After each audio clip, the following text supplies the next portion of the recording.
আকুৰগুজ স্থিতিয়ে নিষেধ কৰিব আপক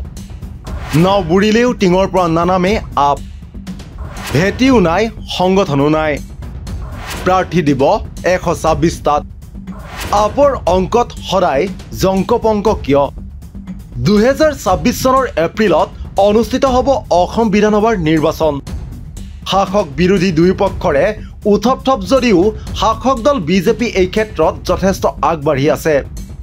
আগন্তুক নিৰ্বাচনত বিজেপিৰ বিৰুদ্ধে বিৰোধীয়ে ঐক্যবদ্ধ হৈ যুঁজ দিব বিচাৰিছে যদিও এতিয়ালৈকে বিৰোধী ঐক্যমতত উপনীত হ'ব পৰা নাই ইয়াৰ মাজতেই শুকুৰবাৰে আপ দলৰ অসম শাখাৰ পৰা ঘোষণা কৰা হয় যে আগন্তুক বিধানসভা নিৰ্বাচনত আপে 126টা সমষ্টিৰ 126টাতেই প্ৰাৰ্থিত্ব দিব ইয়াৰ পৰা এটা কথা স্পষ্ট হয় যে দলটোৱে ইণ্ডিয়া মিত্ৰজোঁট অথবা অসমৰ বিৰোধী দলৰ লগত ঐক্যবদ্ধভাৱে নিৰ্বাচনত প্ৰতিদ্বন্দ্বিতা নকৰে আপৰ এই সিদ্ধান্ত আন ৰাজনৈতিক দলবোৰে কিমান গুৰুত্ব সহকাৰে গ্ৰহণ কৰিছে সেই কথা কোৱা কঠিন কিন্তু আপৰ সিদ্ধান্তই শাসক দল বিজেপিৰ লগতে বিজেপি মিত্ৰজোঁটক সহায় কৰিব যে সেইটো নিশ্চিত উল্লেখ্য যে আপে এনেধৰণৰ একেটা সিদ্ধান্তই গ্ৰহণ কৰিছিল হাৰিয়ানা আৰু গুজৰাটৰ নিৰ্বাচনৰ ক্ষেত্ৰত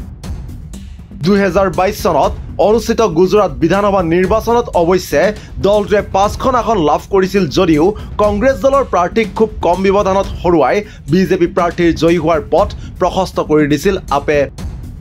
ঠিক সেইদৰে হাৰিয়ানাৰ নিৰ্বাচনতো আপে ৰাজ্যখনৰ মুঠ 90টা সমষ্টিৰ 89টাতেই প্ৰাৰ্থিত্ব আগবঢ়াইছিল আপে সেই নিৰ্বাচনত লাভ কৰিছিল মাত্ৰ 1.78% ভোট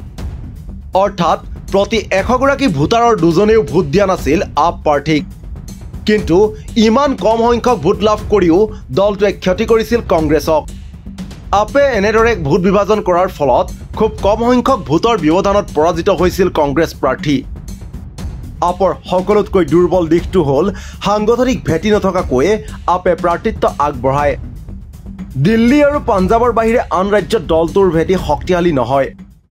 স্থানীয় ইস্যু সম্পৰ্কত দলটোৱে নিজৰ স্থিতি স্পষ্ট কৰিব নোৱাৰাটো এক সমস্যা হাৰিয়ানাত দলটোৱে সন্মুখীন হোৱা সকলোতকৈ ডাঙৰ সমস্যাটো হ'ল মুখ্যমন্ত্ৰীৰ মুখৰ অভাৱ অসমৰ ক্ষেত্ৰতো দলটো একেকেইটা সমস্যাৰে সন্মুখীন হৈ আহিছে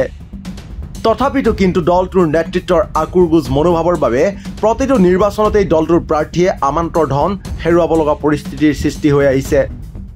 নিউজ ডেস্ক ৰিপৰ্ট দি ক্ৰছ কাৰেণ্ট